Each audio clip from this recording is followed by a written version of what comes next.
Bienvenidos. En este video estaremos considerando los puntos principales de la semana del 4 al 10 de marzo del año en curso. Esta semana tenemos un programa muy interesante.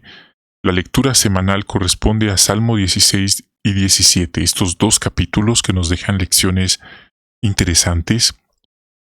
La primera sección de la reunión Tesoros de la Palabra de Dios nos estará enseñando sobre cómo el rey David fue selectivo al encontrar verdaderos amigos dentro del pueblo de Dios. Y es que incluso dentro del pueblo de Dios, él encontró verdaderos enemigos.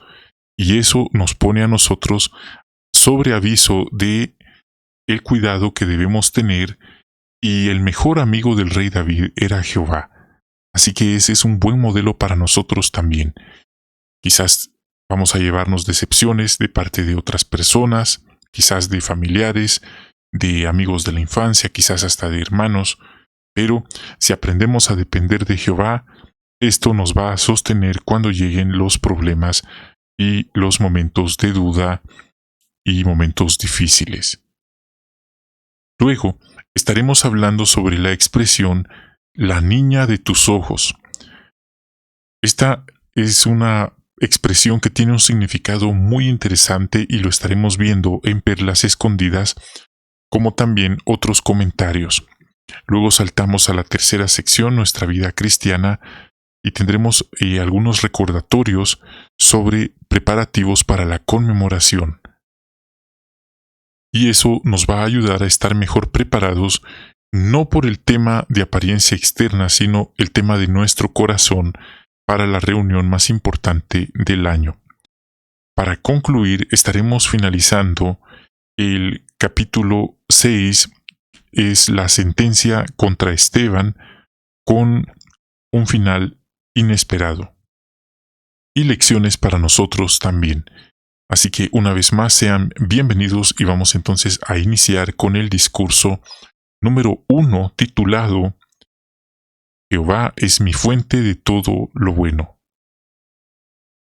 Y a modo de introducción, quiero que piense en la siguiente pregunta. ¿Tiene usted amigos o amigas?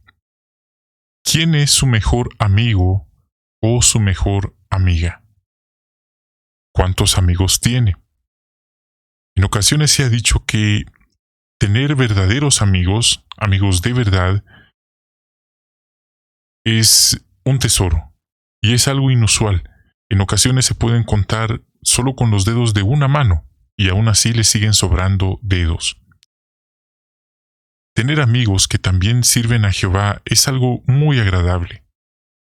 Pero tener enemigos, tener personas que no les agrada y que sirven a Jehová también es lo opuesto, es muy desagradable. Lamentablemente, esta es una constante. A veces pensamos que por hacer las cosas bien, por seguir las reglas de la congregación, seguir los principios bíblicos, por progresar espiritualmente, emprender metas, los demás nos van a querer y les caeremos bien, pero a veces es todo lo contrario. Hay personas que tienen una lengua tan venenosa, tan peligrosa, que con una mentira, con un comentario, pueden destruir la vida y la reputación de alguien que está haciendo su esfuerzo. ¿Por qué lo hacen? Bueno, esto no es algo nuevo. En tiempos bíblicos también ocurría, y si usted lee la Biblia, se dará cuenta que muchas veces los fieles de Dios enfrentaron oposición de sus mismos hermanos de religión. Es bueno entender esto, porque al entenderlo nos damos cuenta que la Biblia es más que solo un libro de historias antiguas, y que esas historias se repiten muchas veces hasta en nuestros días. Así que pensemos en el Salmo 16, 2 y 3. Le he dicho a Jehová, tú eres Jehová mi fuente de todo lo bueno, y los santos que están en la tierra, los majestuosos, me resultan muy agradables. Así que para él, tener amigos que adoraban a Jehová era algo muy agradable. Él los llamó santos. Eran personas que tenían conocimiento de Dios, pero practicaban aquel conocimiento. Dice la Biblia que el rey David tenía una mesa grande. No cualquiera se sentaba a la mesa del rey, pero incluso en esa mesa estaban personas que él pensaba que eran sus amigos. Pero por ejemplo, cuando llegó la rebelión de Absalón, esas personas, que también eran sus hermanos de religión, se quitaron la máscara y revelaron que eran verdaderos enemigos del rey David. Y ahí también él vio quiénes eran sus verdaderos amigos, quiénes estaban con él en las buenas y también en las malas. Es bueno que lo entienda, que lo entendamos, porque esto significa que no todo el que se sienta en una mesa a comer con nosotros es nuestro amigo.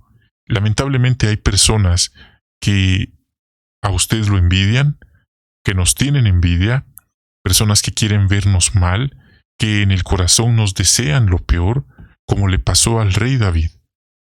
Pero es importante aprender a identificarlos. Y es importante también valorar a quienes quieren vernos bien, a quienes si se enteraran que algo malo nos pasó, salen corriendo para ver en qué nos ayudan. Insisto, y lo vuelvo a repetir, encontrar amigos verdaderos adentro de la congregación también es un tesoro. Salmo 16, 5 y 6 dice: Jehová es mi porción, la parte que me corresponde, y mi copa. Tú proteges mi herencia. Se han demarcado para mí lugares agradables. De hecho, estoy satisfecho con mi herencia. Vemos que nos sentimos satisfechos, muy satisfechos con la aprobación y la amistad de Jehová. Y eso es importante buscarlo. ¿De qué nos sirve tener la aprobación de varias personas, de los vecinos, la aprobación de los compañeros de trabajo, o hasta de algunos hermanos, entre comillas, si no tenemos la aprobación de Jehová? Recuerde, uno no es monedita de oro para caerle bien a todos. Así que, aunque usted haga lo correcto, habrán personas envidiosas que siempre lo van a criticar. Y si usted hace lo incorrecto, esas mismas personas serán los primeros también en criticarlo. Sea como sea, es mejor que nos critiquen por hacer lo correcto. Y ya el tiempo, la vida, la ley de compensación de siembra y cosecha se encargará de poner a cada quien en su sitio. Eso lo vivió el rey David en carne propia, y también nosotros nos hemos dado cuenta que estas personas que hoy en día critican, que envidian a los demás, que les desean el mal en secreto, estas personas, ellas solas se destruyen, porque el que es malo, a sí mismo se destruye. Desde luego, no es que le estemos deseando el mal a estas malas personas. En vez de eso, oramos para que cambien de actitud, se arrepientan y dejen esa mala conducta que tienen. Finalmente, el Salmo 16, 8 al 9 dice: Siempre tengo a Jehová delante de mí. Como Él está a mi derecha, nada me sacudirá jamás. Por eso está contento mi corazón y está alegre todo mi ser, y yo vivo en seguridad. No lo olvide. No importa quién se levante contra usted. No importa qué autoridad tenga. Jehová a usted lo está protegiendo. Y eso nos hace sentirnos seguros en sentido espiritual. Jehová puede mover personas de nuestro camino. La cosa es no dejar a Jehová. Eso es muy importante. Todos tenemos mucho que aprender de los personajes más conocidos de la Biblia, como los que hemos mencionado. A veces hacemos de menos estas historias y pensamos que esto es solo para los niños o para el libro de historias bíblicas. Pero podemos ver cómo la historia se repite en tiempos modernos. Debemos tener cuidado a quién le contamos, a quién le compartimos, en quién confiamos nuestra vida personal. Hay personas que cuando se enteran de los problemas que usted está pasando, lo que hacen es alegrarse. Personas que se enteran de algo malo que a usted le pasó, y créame, la reacción de ellos es alegrarse.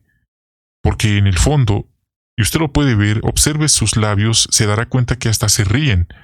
¿Por qué? Porque estas personas en el fondo le desean el mal. Así que tenga cuidado en quién confía, a quién le revela sus planes. Muchas veces los planes no se llevan a realizar, no se llegan a realizar porque las personas equivocadas se enteran y de alguna manera no envían los mejores deseos, sino envían los peores deseos. Y eso llega, eso es real.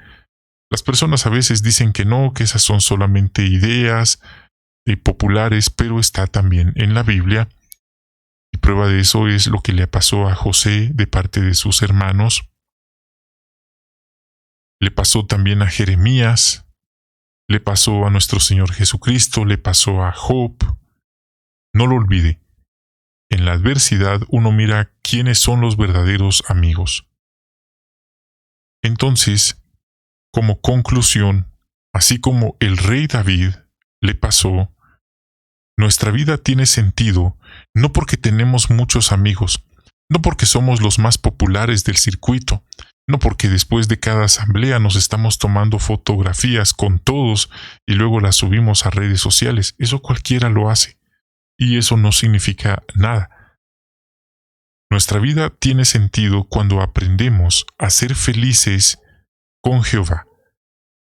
Sea que alguien esté casado o soltero, si aprende a ser feliz con Jehová, no necesitará depender de la aprobación de los demás. No se sentirá mal cuando otros le fallen porque sabe que depende de Jehová. Los amigos van y vienen. Y a veces dejar de tener una relación con ciertas personas es saludable, es lo mejor. Y a veces tener relación o amistad con ciertas personas puede ser tóxico, hasta puede dañar nuestra salud. ¿Le ha pasado a usted alguna experiencia parecida? Que a lo mejor usted tenía una amistad y era una persona muy crítica, muy tóxica, todo el tiempo viendo lo malo en los demás, pero sí se aprovechaba económicamente de usted. ¿Le ha pasado algo así? ¿Ha conocido personas así? Y cuando usted necesitaba algún apoyo o alguna ayuda, esa persona no llegaba, siempre ponía a otros en vez de usted. Son situaciones recurrentes y por eso es bueno ser selectivos con nuestras amistades. Pregúntese, ¿cómo ha mejorado su vida desde que usted le sirve a Jehová? Hay quien podría decir que hasta más problemas le han llegado, pero recuerde, esperamos lo que no vemos. Los fieles de la antigüedad lo vivieron. Ellos vivieron momentos de oscuridad, problemas impensables antes de llegar a un siguiente nivel, antes de alcanzar un nivel de progreso nunca antes visto. Si usted está pasando en estos momentos alguna oposición, algún problema, alguna hasta persecución de parte de algunos de adentro, espero que esta información lo haya animado y lo motive a seguir agarrado, aferrado a Jehová. Al debido tiempo, Él dará a cada quien lo que corresponde, y uno ve con el pasar del tiempo quién realmente es quién. Así que, cuidémonos, seamos selectivos, cuidemos a quien le revelamos nuestra información personal, nuestros planes, nuestros proyectos, nuestras metas, y encomendémonos siempre a Jehová. Hagamos el bien a los demás y no nos convirtamos en aquellos que nos han hecho daño de alguna manera. No repitamos ese mal patrón de conducta con otros. Hermanos, hemos llegado al final. Después de ese discurso, vamos a pasar ahora a lo que son las perlas escondidas de esta semana. Primeramente, leamos juntos o escuchemos la lectura del Salmo 17:8. Protégeme como a la niña de tus ojos, ocúltame a la sombra de tus alas. Pregunta, ¿qué significa la expresión la niña de tus ojos? La respuesta, esto tiene varios significados según el contexto, según el versículo. La Biblia Usa esta expresión para referirse a lo que hay que proteger con sumo cuidado, como lo hacemos con nuestros ojos, los cuales son muy sensibles. Así, por ejemplo, dice Proverbios 7:2 que debemos tratar con cuidado la ley de Dios. Otro ejemplo usa como cuidado paternal de parte de Dios para con su pueblo Israel. En Deuteronomio 32:10 dice que Él los cuidó como a la niña de su ojo. Así que es una expresión bíblica. Ahora bien, aquí en el Salmo 17:8, el rey David oró a Dios para que Él lo cuidara, lo protegiera, como si fuera la niña de su ojo. ¿De quiénes? De sus enemigos. Deseaba que Jehová actuara rápidamente en su favor cuando fuera atacado por sus enemigos. Así que los ojos son valiosos. Jehová mira valiosos a sus siervos, a usted que nos está escuchando hoy. Y así como uno cuida sus ojos, Dios también cuida de sus siervos. Vamos a la siguiente pregunta. ¿Qué perlas espirituales ha encontrado en la lectura bíblica de esta semana? Número 1. El Salmo 16:1. Leamos juntos estas palabras. Oh Dios, protégeme porque en ti me he refugiado. Esto nos enseña lo importante que es refugiarnos en Jehová. Por ejemplo, cuando llega la lluvia o una tormenta, buscamos un refugio para protegernos. En la vida pasaremos por tormentas, pero en vez de quedarnos solos a la intemperie, podemos refugiarnos en Jehová. Número 2. El Salmo 16:2 dice, Le he dicho a Jehová, tú eres Jehová, mi fuente de todo lo bueno. En el idioma original lo que David quería decir en este salmo era que Dios era su fuente de todo lo bueno. Él se esforzó por imitar a Dios y hacer todo lo que es bueno. También se esforzó por odiar las cosas que Dios odia, como la idolatría, pues sabía que esta práctica rebaja a los seres humanos y le roba al Creador la gloria que a Él le pertenece. Número 3. Salmo 16:3. Y los santos que están en la tierra, los majestuosos, me resultan muy agradables. Esto nos enseña lo importante que es tener verdaderos amigos, que en ocasiones se pueden contar con los dedos de una mano y nos sobran todavía dedos. David sabía que el secreto para hacer amigos verdaderos era elegirlos entre quienes amaban a Jehová. Ahora, esto no significa que todos los que llegaban al tabernáculo o que todos los que tenían la misma religión que él amaban a Jehová. Como hoy, no significa que porque alguien va al salón del reino, ama a Jehová. Los llamó santos. ¿Por qué? Porque no llevaban una doble vida. Se esforzaban por seguir los mandatos de Jehová. Y dijo que estar con ellos, personas íntegras, era muy agradable. Número 4. Salmo 16:4. Los que andan tras otros dioses multiplican sus penas. Nunca derramaré sus ofrendas líquidas de sangre, ni mis labios mencionarán sus nombres. Hoy en día la religión falsa por lo general hace lo que dice este texto. Toleran la inmoralidad sexual, incluso la homosexualidad, y los resultados son los mismos que en tiempos bíblicos, como 1 Corintios 6:18 y 19 dice. Las personas creen que son libres, pero en realidad sus dolores llegan a ser muchos. Viéndolo así, nos conviene escuchar a Jehová y convencernos de que obedecerlo es lo mejor para nosotros, sin olvidar que las consecuencias de hacer cosas malas son mucho mayores que cualquier placer temporal. Así fue en tiempos bíblicos y lo sigue siendo en tiempos modernos. Número 5. Salmo 16:5. Jehová es mi porción, la parte que me corresponde, y mi copa, tú proteges mi herencia. La persona que es espiritual tiene fe en Dios y se esfuerza por ver las cosas como Él las ve. Busca su guía y está decidida a obedecerlo. Así es como era David. En una canción él dijo que Jehová era su porción, refiriéndose a su buena relación con Él.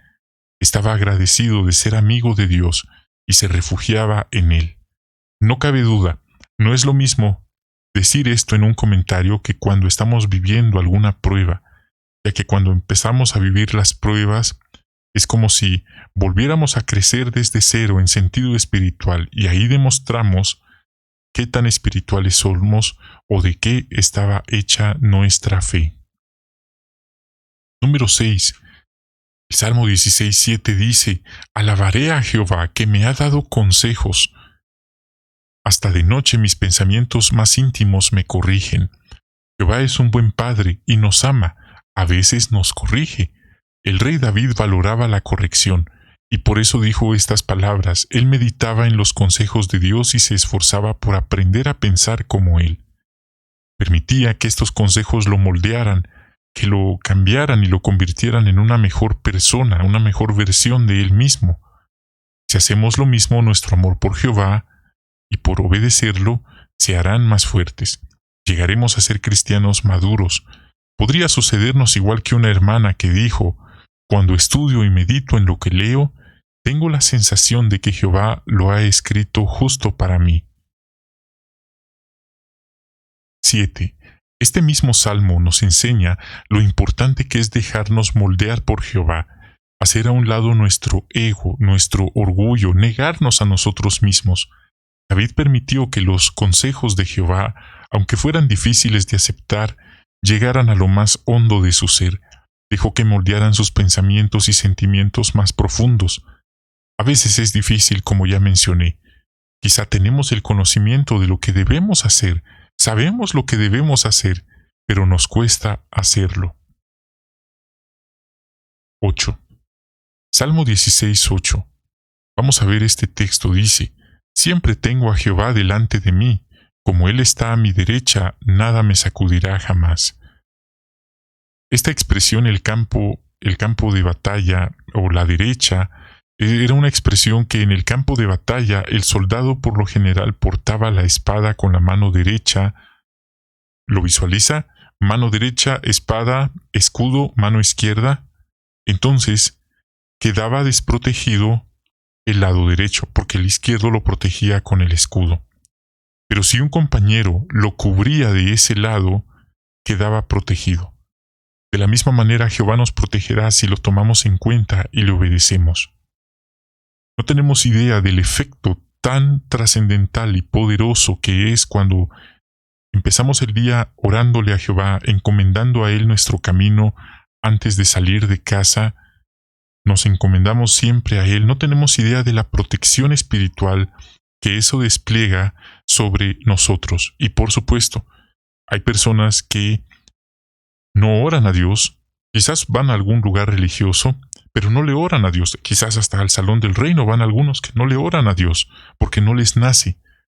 Y luego ocurren situaciones, incluso si nos ocurriera algo malo, estamos protegidos porque Jehová está con nosotros. 9. Salmo 16:8. El mismo texto nos hace pensar en Jehová. ¿Cómo mantenemos a Jehová entonces a nuestro lado derecho? Al menos de dos formas. Primero, dejando que su palabra nos guíe en todo aspecto de la vida, en vez de decidir por nosotros mismos lo que está bien y lo que está mal, dejamos que Jehová nos enseñe. Y segundo, fijando la vista en el premio que Él nos ofrece. Con esta garantía podremos afrontar el futuro con confianza. Como vemos en esta imagen, las personas muchas veces son solo cuerpos que respiran, no tienen conciencia de lo que está pasando. Para ellos es normal, ignoran lo que viene sobre este mundo, y nosotros que sí lo sabemos, también somos seres humanos, tenemos emociones, tenemos sentimientos, pensamientos. Pero lo que hemos visto hasta este momento nos ayuda a agarrarnos, a cimentarnos en Jehová y seguir adelante con confianza en Jehová. 10. Salmo 17, 2 y 3. Toma una decisión justa a mi favor, que tus ojos vean lo que es correcto. Tú has explorado mi corazón, me has examinado de noche, Me has purificado, descubrirás que no he tramado nada malo. De mi boca no ha salido ninguna ofensa. Jehová examina nuestro corazón. Él sabe lo que realmente hay en nosotros mismos. A veces vemos personas con una cara bonita, con una apariencia impecable, que de alguna manera reflejan pulcritud, honestidad, pero no sabemos lo que hay en su corazón. Muchas veces son lobos vestidos de ovejas. Eso está en la Biblia. Es como cuando alguien pasa el escáner a un vehículo. Quizá por fuera el auto se mira muy bien, en un muy buen estado, una muy buena pintura, muy buena apariencia, pero el escáner revela cuál es el diagnóstico del motor. Y quizás el motor no está en tan buen estado como lo está externamente el vehículo. Jehová nos escanea. Él sabe lo que realmente tenemos en nuestro corazón. Esto nos motiva entonces a detenernos y a pensar cómo está nuestro motor interno, nuestro corazón, qué cosas dejamos que crezcan y que salgan de nuestro corazón. Y con eso entendemos mejor por qué Jesucristo habló de que lo que sale del corazón es lo que contamina al hombre. Salen inmoralidad, malos deseos, robos, codicias, hurtos, incluso sentimientos de venganza, hasta de homicidio hacia otros. Todo eso sale del corazón. Así que no importa si por fuera nuestra apariencia está muy impecable, lo que también importa es qué hay en nuestro corazón. Quizá los demás no van a ver qué hay en nuestro corazón, ni nosotros vemos lo que hay en el de ellos, pero Jehová sí lo sabe todo. 11. Salmo 17:9. Dice: Protégeme del malvado que me ataca, de los enemigos mortales que me rodean. A veces podríamos sentir que estamos rodeados de personas malas, personas que tendrían que hacer lo correcto, tendrían que actuar de manera bondadosa, de manera amable, pero sentimos que no somos del agrado de ellos, sentimos que a lo mejor les caemos mal, y a lo mejor han sido personas que hasta hemos ayudado, pero por alguna razón no somos del agrado de ellos. ¿Cómo cambian las personas? ¿Se ha dado cuenta? Personas que a lo mejor hasta nos envidian y nos desean el mal en el corazón. Es bueno siempre entonces, como dice el texto, encomendarnos siempre a Jehová, cuidarnos lo mejor posible de estas malas personas y evitar ser nosotros los que actúen con maldad a otros. Lamentablemente, esta clase de personas las vamos a encontrar en todas partes, a veces en la misma familia, a veces en el trabajo, a veces en el vecindario, y por qué no decirlo, a veces hasta en la misma congregación. Así que cuidémonos mucho, hagamos siempre el bien y tomemos estas precauciones. 12. El Salmo 17:14 dice: Oh Jehová, rescátame con tu mano de los hombres de este mundo, a los que solo les interesa esta vida, a los que tú llenas con cosas buenas y que les dejan una herencia a sus muchos hijos. Vemos aquí que los hombres de este mundo se dedican a vivir bien, y no estoy diciendo que hay que vivir mal. Es válido. El problema es cuando uno quiere todo el mundo y sacar a Dios de su vida. Vivir bien, criar una familia, dejarles una buena herencia, no estoy diciendo que eso esté mal, está bien, pero el pecado es sacar a Dios de nuestra vida. El principal interés en la vida de David era ganarse un buen nombre ante Jehová, para poder contemplar su rostro, es decir, tener su aprobación. Al despertar a las promesas y garantías de Jehová, o sea, el tener conciencia de ellas, David se sentiría satisfecho de ver su forma. En otras palabras, se alegraría de que Jehová estuviera a su lado.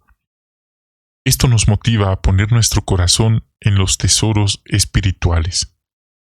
Pero nuevamente hago la aclaración, no está diciendo que está mal tener sus propias cosas, su propia casa, tener bien a su familia, darles lo mejor y sobre todo lo espiritual. No estamos hablando que esté mal.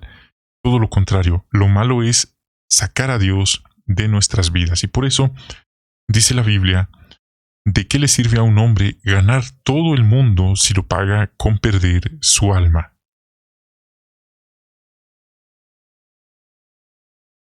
En este video estaremos considerando el tema número 8 de 4 al 10 de marzo 2024. Preparémonos para la conmemoración. ¿Qué tal, amigos hermanos? Sean bienvenidos. Vamos entonces a comenzar. Este es un análisis con el auditorio. El domingo 24 de marzo será la conmemoración. Es una de las mayores muestras de amor de Dios y de Jesucristo por nosotros. También es la reunión más importante del año. Por eso una buena pregunta es, ¿cómo puede usted prepararse para esta ocasión tan especial? Vamos a comentar el primer punto. Colabore con entusiasmo en la campaña de invitación al discurso especial y la conmemoración. Puede hacer una lista de personas a las que le gustaría invitar. Si alguno de ellos no vive en el territorio de su congregación, averigüe a qué hora y qué lugar se celebrarán ambos eventos donde vive la persona. Así que esta es una idea muy práctica, hacer una lista de las personas a quienes queremos invitar. Otra idea. Participe más en el ministerio en marzo y abril. ¿Qué hay, por ejemplo, de hacer el precursorado auxiliar? Ahora son solo 15 horas. El requisito para esos meses es de 15 o 30 horas. ¿Qué otra idea tenemos? El 18 de marzo, comience a leer los importantes sucesos que tuvieron lugar durante la última semana de vida de Jesús en la tierra. Es una lectura que aparecerá en el texto diario o en la aplicación JW Library en su teléfono. Entonces, otra idea es el día de la conmemoración, vea el programa especial de adoración matutina. Otra idea, en la conmemoración, salude con alegría a quienes lleguen al salón del reino. No los ignore. Más si está en la puerta, salude con los brazos abiertos a los inactivos y a quienes asistan por primera vez. Ofrézcase para contestar las preguntas que surjan durante la reunión. Si no llevan ellos una Biblia, quizás pueda sentarse cerca de ellos y ayudarlos. Y así también podrá ponerse de acuerdo con ellos para visitarlos. Algunos hermanos que no están expulsados, simplemente están inactivos, tienen miedo de asistir a las reuniones y a la conmemoración y a las asambleas. ¿Por qué? Porque ellos temen que no van a ser bien recibidos. Quizás alguien que no ha estado en esa posición, en esa situación, no lo va a entender. Pero la organización hace algún tiempo también publicó un video que hablaba de una hermana inactiva que tenía miedo de ir al salón porque ya se imaginaba en su mente las caras de rechazo que le iban a hacer las hermanas en la entrada del salón del reino. Así que imagínese, si no estando expulsado, si no estando inactivo, hay quienes a veces en la puerta hacen caras o no saludan. Ahora imagínense cómo se va a sentir alguien que sí está inactivo. Entonces es bueno que tomemos esto presente para hacerlo bien y no hacer tropezar a alguien. En el peor de los casos se nos ocurriría darle la espalda a alguien que va entrando al salón. Sería un desplante de la peor forma y más en un momento tan sagrado como lo es la conmemoración. Otro punto, antes y después de la conmemoración, medite en el rescate. Hay quienes cuando escuchan conmemoración lo primero que piensan es que van a estrenar, qué ropa van a llevar de estreno, qué zapatos, etc. Pero lo más importante es preparar la persona secreta del corazón. La conmemoración no es una pasarela, no es un desfile de modas. Es para recordar lo que Jesucristo hizo por nosotros. También es bueno pensar cómo estamos con los hermanos, si estamos en paz con ellos o si hemos hecho algo. Es un buen momento para hacer las paces con nuestros hermanos. hay un video que habla de recordar la muerte de Jesús. Este video lo podemos usar en la campaña si alguien está en un buen momento o hace alguna pregunta, podemos mostrar el video. Pero si es alguien que está ocupado o en un negocio, a lo mejor no sea el mejor momento para presentarlo. Podemos también mostrárselo a nuestros estudiantes de la Biblia. Bien, hermanos, este fue entonces nuestro análisis guiado de recordatorios de preparativos para la conmemoración. Ahora pasamos al estudio del libro de esta semana. Esta semana llega a desenlace el juicio de Esteban. De una manera arbitraria, injusta, ilegal, le dan la sentencia y vamos a ver qué final inesperado tiene la situación de Esteban. Tenemos el capítulo 6, párrafos 18 al 24 y el recuadro de la página 48. Párrafo 18. ¿De qué maneras debemos imitar a Esteban? Por ejemplo, siendo buenos estudiantes de la Biblia. Esteban conocía muy bien las Escrituras y nosotros también podemos desarrollar nuestro estudio, nuestro arte de enseñar.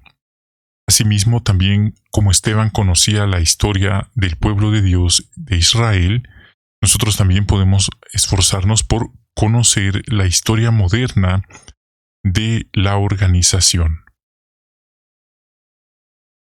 Otro comentario, también nos enseña la importancia de ser respetuosos, amables y tener tacto cuando predicamos. Cuando las personas responden con cierta falta de amabilidad, es muy tentador responderles igual o usar el sarcasmo. Pero queremos ser apacibles y la mejor batalla es la que se evita pelear. La mejor batalla es la que no se pelea, la que se evita pelear. Vamos entonces a ver el 19. ¿Qué mensaje de juicio transmitió Esteban? Bueno, esto es interesante ya que después de haber presentado una defensa impecable, argumentos lógicos, con el debido respeto, el tacto, Esteban se dio cuenta de que no lo iba a llevar a ningún lado, pues a pesar de todas estas pruebas convincentes, el Sanedrín estaba determinado a eliminarlo. Ellos no cambiarían de opinión. Ellos no podían alegar que ellos no sabían. Realmente ellos sabían claramente lo que estaba ocurriendo. Ellos sabían claramente quién era el Mesías, Jesucristo. Pero había un problema. Un problema que amenazaba el negocio que ellos habían montado sobre el pueblo, sobre la fe de las personas, junto con el gobierno romano. Y ya que ni Jesucristo ni Esteban se unieron a ellos, la decisión, la solución de ellos era eliminarlos del camino. Esteban entendió esto y, movido por Espíritu Santo, terminó el discurso diciéndoles con valor que ellos eran iguales a sus antepasados, quienes habían rechazado a José, a Moisés y a todos los profetas, y ahora en cuenta al Mesías Jesucristo. En Hechos 7, 51 al 53, note la expresión de Esteban hacia el Sanedrín. Hombres tercos e incircuncisos de corazón y de oídos, ustedes siempre se están resistiendo al Espíritu Santo. Hacen lo mismo que hicieron sus antepasados. ¿A cuál de los profetas no persiguieron sus antepasados? Sí, ellos mataron a los que anunciaron de antemano la venida del justo. A aquel a quien ustedes traicionaron y asesinaron. Ustedes recibieron la ley, tal como la transmitieron los ángeles, pero no la han obedecido. Estas son palabras de conclusión de Esteban y encierran grandes verdades. Recuerde, él estaba defendiéndose ante el Sanedrín. El Sanedrín no era el gobierno romano, no eran romanos, no era el emperador, Eran sus mismos hermanos de religión, pero con autoridad. Y al verse ellos amenazados por el negocio que habían montado, influencias políticas, autoritarias y económicas, ellos no estaban dispuestos a perder todo ese poder, todos esos beneficios. La solución de ellos era eliminar al problema, a Esteban. Esto es lamentable, ya que nos enseña cómo las personas generalmente pensamos que una amenaza externa es la autoridad seglar, los gobernantes políticos, pero aquí estamos viendo que los mismos religiosos, líderes, eran una amenaza al pueblo. Esto es impresionante. Estos eran lobos vestidos de ovejas. Y hoy no es la excepción. Hoy en día los líderes religiosos han montado un estratosférico negocio económico a costa de la fe de las personas. Si hoy apareciera Esteban, si apareciera Jesucristo, y ellos al no unirse a ellos, seguro que buscarían la manera de eliminarlos. Otro comentario. No vamos a callarnos las verdades bíblicas por miedo a ofender, y tampoco vamos a suavizar los mensajes de juicio de Jehová. Señor Jesús, recibe mi espíritu. 20 y 21. ¿Cómo reaccionaron los jueces y de qué manera le dio Jehová fuerzas y valor a Esteban? Los jueces actuaron de una manera descarada, de una manera malvada, arbitraria e injusta, y por qué no decirlo, antibíblica, anti-Torá, ya que ellos, sabiendo que Esteban era inocente, entendiendo toda la argumentación impecable que él presentó ante ellos, entendiendo que ellos eran los líderes, la autoridad, ellos se autodenominaban los representantes de Dios en la tierra, como ocurre en tiempos modernos, apretaron los dientes y, por así decirlo, presionaron el botón para eliminar a Esteban. Ellos lo iban a tratar con tanta crueldad como a Jesucristo, como apedreado, lapidado, sin compasión. ¿Y qué hizo Dios para ayudar a Esteban? Jehová permitió que algo sobrenatural pasara, algo inesperado. Por medio de una revelación divina, Esteban tuvo esta visión, le fue revelado la gloria de Dios. Vio a Jesucristo de pie a la derecha de Jehová, el Padre. Y entonces se puso a describir la visión, pero los jueces se taparon los oídos. Esteban era un santo de Dios. Era un hombre como los demás discípulos y apóstoles que tenía el Espíritu Santo. Lo que él estaba describiendo no era una imaginación, no era algo que él soñó, era algo real. Era realmente legítimo. Y estos hombres eran tan necios, tan malvados, tan tercos, recuerden, no era que les faltara conocimiento lo tenían. Temor de Dios era lo que les hacía falta. Pero claro, esto es más profundo de lo que imaginamos. Porque cuando hemos leído esto quizás pensamos, bueno, ellos mataron a Esteban porque no sabían, pero en realidad ellos sí sabían. Jesucristo, cuando estuvo antes que Esteban, los identificó y él les dijo que ellos eran unos lobos vestidos de oveja, sepulcros blanqueados. Pero él fue más allá y los identificó, diciéndoles que eran la cera de la serpiente, del Nahash en hebreo. ¿Por qué? Porque Jesús dijo que ellos eran una prole de víboras. Esto es muy profundo, muchos no están listos para escuchar el significado de por qué Jesucristo los llamó así, pues ahí los identificó con la profecía de Génesis 3:15, ellos eran la descendencia de la serpiente, pero ¿dónde estaban? No eran personas que estaban en una cueva recóndita haciendo o adorando al mal, ellos estaban infiltrados y posicionados en lo que era el sistema de adoración al Dios verdadero. Estaban infiltrados y bien posicionados sobre la cabeza, la autoridad. Así que ellos sabían claramente quién era Jesús, sabían claramente quiénes eran los discípulos y la solución era eliminarlos. Así de sencillo. Jesús les había dicho que Él era el Mesías y que no tardaría en estar a la derecha del Padre, y ahí estaba Esteban confirmando la profecía antes mencionada por Jesucristo. Así que uno, después de ver, porque nosotros tenemos una información que no está todo completo, hubo mucho más, pero con esto ya tenemos una base para partir, para entender. Y uno esperaría, lo lógico es que alguien comete un error y pida perdón. Eso hace una persona espiritual madura. Pero estos líderes religiosos eran las personas más orgullosas que había en el planeta. No, a pesar de las pruebas, no pidieron ni perdón, ni se arrepintieron, ni les importaba el juicio que vendría sobre ellos, porque Jesús les dijo, ¿cómo van a escapar del juicio que viene sobre ustedes? Así que no pidieron perdón, no se arrepintieron, ni cambiaron de opinión. Su amor al dinero, al poder, a la autoridad, era más fuerte que el amor a lo correcto, a la ley de Dios.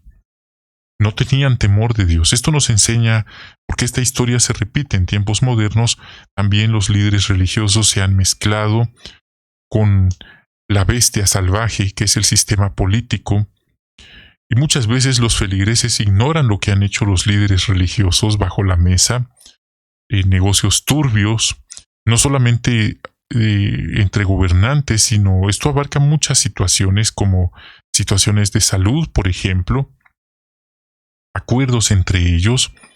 A veces los líderes políticos les dicen a ellos lo que tienen que decirle a las ovejas sutilmente para que obedezcan, y eso pasó en tiempos de Jesús. Los romanos le decían a los líderes lo que tenían que hacer, y ellos obedecían. Y a cambio habían ciertas concesiones, ciertos acuerdos bajo la mesa de manera corrupta entre ellos. Bueno, hermanos, quizás me he extendido un poco en este punto, pero es bueno entender, en vez de solo leer lo que está allí, es bueno entender. Quizás habíamos leído esta historia, pero no habíamos entendido por qué el rechazo tan radical a Esteban, si era un hombre bueno, estaba haciendo lo correcto. Ahora ya entendemos mejor qué intereses habían en esos líderes y cómo esa historia se repite en tiempos modernos. ¿En qué se pareció la muerte de Esteban a la de su Señor? Esteban murió con el corazón lleno de paz, confianza en Jehová y perdón hacia sus asesinos. Jesucristo también tenía confianza total en el Padre. Él le dijo, en tus manos encomiendo mi espíritu. También dijo que perdonaba o pedía perdón por sus enemigos, los romanos, que no sabían lo que estaban haciendo. Claro, los demás religiosos sí sabían quién era él y lo que estaban haciendo. Pero ya vimos quiénes eran ellos, a grandes rasgos, eran infiltrados, posicionados. Ese es un tema muy profundo, muy delicado también de mencionar. Muchos no están listos para esos temas. Y Esteban seguía contemplando en la visión al Hijo del Hombre junto a su Padre, y dijo, Señor Jesús, recibe mi espíritu. Esteban sabía que Jesucristo es la resurrección y la vida. Él es el camino, la verdad y la vida. Muy importante. Otro comentario, luego se dirigió a Dios en oración con voz fuerte y dijo, Jehová, no les tengas en cuenta este pecado. Tras esto se durmió en la muerte. La siguiente pregunta, ¿por qué podemos sentirnos tan seguros como Esteban? Bueno, desde luego, nosotros estamos leyendo esta historia, pero ¿a quién de nosotros le gustaría morir de esa forma? A nadie en su sano juicio, sin duda alguna. Sin embargo, a lo largo de la historia humana, en tiempos bíblicos y ahora en tiempos modernos, ha habido siervos fieles de Jehová que han muerto a manos de líderes religiosos fanáticos, malvados, arbitrarios, de personas extremistas en sentido político y otros enemigos despiadados. A veces escuchamos una que otra estadística, un cálculo, pero Jehová está al tanto de cuántos siervos fieles suyos han muerto a manos de malas personas. Recuerde, a veces creemos que son los gobiernos humanos los que van a destruir al pueblo de Dios, pero a veces hay personas de adentro que también desestabilizan con sus malas acciones, como lo hicieron los líderes religiosos. Otro comentario. ¿Por qué podemos sentirnos seguros como Esteban? Bueno, ya lo dije, nadie quisiera morir de esa forma, pero Esteban y los primeros discípulos, los apóstoles también, vieron al Mesías, lo palparon, recibieron el Espíritu Santo. Ellos lo vieron resucitado, así que ellos estaban dispuestos a morir por él, por su fe. Por eso Jesús dijo, felices los que creyeron y no vieron. Y él les dijo, felices son ustedes, porque muchos hubieran querido ver lo que ustedes hoy están viendo y oyendo. Así que Jesús ya es rey, Jehová le ha dado un poder extraordinario, nada le impedirá resucitar a sus seguidores leales. Y este tema, hermanos, de la lealtad a Jesús, a Jehová, a su palabra, es muy importante, porque hace unos meses, tuvimos el tema de la gran tribulación, que por cierto quiero mencionarles, hemos estado hablando de que hay que ser estudiantes, hay que estudiar. Cuando menciono este tema, algunos hermanos, entre comillas, me escriben, hermano, ¿cuándo fue ese estudio? No lo tuve, ya no lo recuerdo. Hermano, ¿dónde dice eso la organización? Pues resulta que sí, ya lo vimos hace poco. Hablaba de cómo prepararnos para la gran tribulación. Y ahí el esclavo fiel y prudente nos está preparando, recordándonos una profecía que está en la Biblia, y estemos de acuerdo o no, esa profecía está en la Biblia y se cumplirá sin falta. Antes, por ahí en los 80s, en los 90s y todavía en el 2000, para el 2015, 14, se creía que esa profecía ya se había cumplido. ¿Qué profecía? Apocalipsis 13, que habla de una marca en la mano derecha o en la frente. Se tuvo una interpretación, un entendimiento, pero después un hermano del cuerpo gobernante salió aclarando que no, que eso se había creído, eso se había enseñado, pero que resultaba que no era así, y que ahora se entiende que esa profecía, porque algunos hermanos creen que es un concepto de los evangélicos, pero está en la Biblia y no está de adorno, y estemos de acuerdo o no, también se cumplirá, pero la actualización es que se cumplirá en la gran tribulación. Dice el libro de Apocalipsis que cuando eso se cumpla, ahí se verá claramente quién es quién. O acepta la marca, o no va a poder comprar, ni vender, ni moverse en este sistema, y por supuesto serán eliminados los que no la acepten. ¿Qué haría usted en una situación como esa? ¿Qué haría usted si mira que otros que van al salón del reino sí lo aceptan, porque no quieren morir? ¿Qué haría usted? ¿Qué haría usted al ver a los líderes religiosos diciéndole a las personas que lo acepten, que hay que ser sumisos a las autoridades? Pero ¿qué dice Jehová en la Biblia? Ya nos está preparando. Así que, hermanos, así como Esteban arrostró la muerte con la confianza en Jesucristo y en Jehová, ese es un ejemplo para nosotros. ¿Qué haríamos nosotros ante lo que viene? ¿De verdad creemos que Jehová nos va a resucitar si nos tocara que dar nuestra vida? Es bueno mentalizarnos, no crear ansiedad. No estamos creando pánico, pero sí mentalizarnos que mientras no nos toque morir antes de la gran tribulación, los hermanos que estén vivos cuando la gran tribulación empiece tendrán que soportar esa prueba, esa profecía. Y la realidad es que muchos no están preparados para lo que viene. Por eso es bueno tomar conciencia, prepararnos ahora y preguntarnos qué haríamos nosotros en una situación así. ¿Estaríamos realmente dispuestos a dar nuestra vida si hiciera falta? De por sí hoy, tan solo por el tema de las transfusiones, las personas nos diabolizan que somos inhumanos, que somos insensibles, pero imagínense, ya estando allí, y eso pasó en el primer siglo, tan solo tenían que renunciar a su fe. Esteban tan solo tenía que renunciar a su fe y se salvaría de ser apedreado, de morir apedreado. ¿Qué haríamos nosotros? Es bueno que meditemos, quizá me he extendido un poco en este punto, pero es bueno tomar conciencia, hermanos, que es un estudio de la Biblia, es un estudio del libro, no es nada más una repetición de respuestas. Estamos entendiendo lo que estamos considerando y cómo eso tiene un efecto en nuestra vida individual. Así que estemos resueltos. Así los demás lo acepten, nosotros ya sabemos qué haremos. El recuadro utiliza o amplía la definición de testigo y mártir. En español, mártir, no martir, sino mártir, viene del término griego martis. Esta palabra griega significaba testigo, alguien que presencia un hecho o suceso, y también un papel activo. Esteban habló acerca de Jesús, por eso se le llama testigo. Pero todos los cristianos damos testimonio. Pero para los cristianos dar testimonio también ha significado sufrir oposición, detenciones, palizas, incluso la muerte. Por eso desde el siglo II, la palabra griega martis también empezó a usarse para referirse a quien sufre por negarse a renunciar a su fe.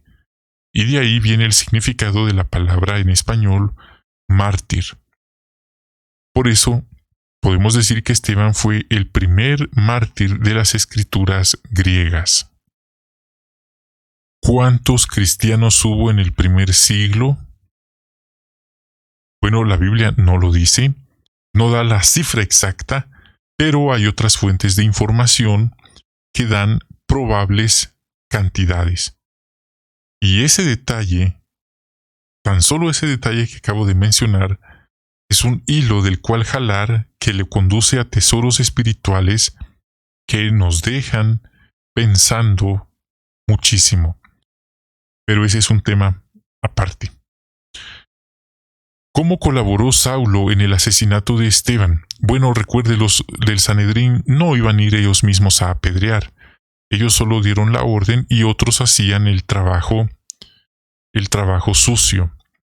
Cuando apedrearon a Esteban estaba presente un joven llamado Saulo. Él estaba de acuerdo en este asesinato. Y aquí nos enseña un dominó, cómo cuando alguien desde arriba está corrupto, transmite a los que están abajo esa corrupción. De hecho, se quedó vigilando los mantos de los que lanzaron piedras. Poco después, él mismo empezó a perseguir cruelmente a los discípulos de Jesús. Entonces, él fue un espectador.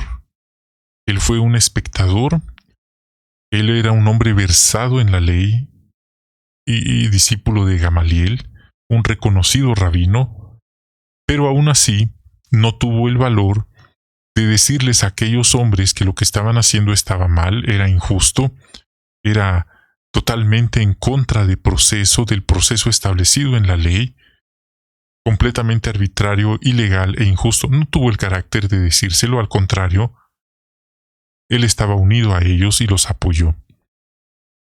Ahora, ¿qué efectos a largo plazo tuvo la muerte de Esteban?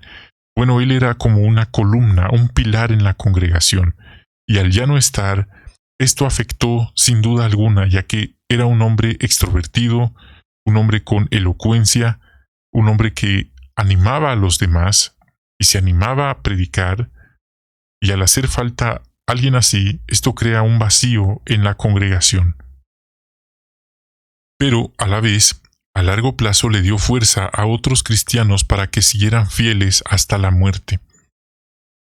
Y eventualmente el propio Saulo de Tarso, o Pablo, terminó arrepintiéndose profundamente de haber participado en el asesinato de Esteban. ¿Por qué? Porque Pablo también tuvo un encuentro personal con Jesucristo. Jesucristo se le apareció, literalmente. Hoy en día las religiones hablan de encuentros, pero esos nada más son negocios disfrazados En cambio, esto fue realmente un encuentro literal con Jesucristo. Y Pablo reconoció que había sido blasfemo, perseguidor e insolente. Bien, hermanos, hemos llegado al final de esta consideración. Gracias por acompañarnos. Bendiciones de Jehová para ustedes, sus queridas familias, y hasta la próxima.